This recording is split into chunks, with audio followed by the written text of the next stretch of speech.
আসসালামু আলাইকুম রহমতুল্লাহি বারকাতুহু।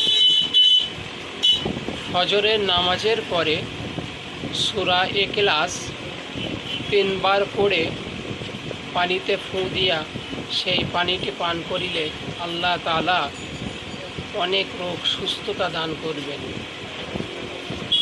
পড়ার আগে সূরা ইখলাস পড়ার আগে 3 বার আগে দরুদ শরীফ পড়তে হবে, 3 বার লাস্টে দরুদ শরীফ পড়তে হবে। এইভাবে পানিটা পড়ে খেতে পারলে ইনশাআল্লাহ আল্লাহ তাআলা 360টি রোগ তোমার ভালো করে দেবেন এবং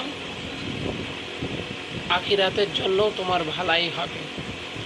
এই আমলটি ইনশাআল্লাহ আমরা সকলেই করার চেষ্টা করব এবং প্রত্যেক দিন ফজরের নামাজের পরে এইভাবে এই অনুপাতে পানিটা পান করব। 3 শ্বাসে 3 দমে পানিটা পান করতে হবে।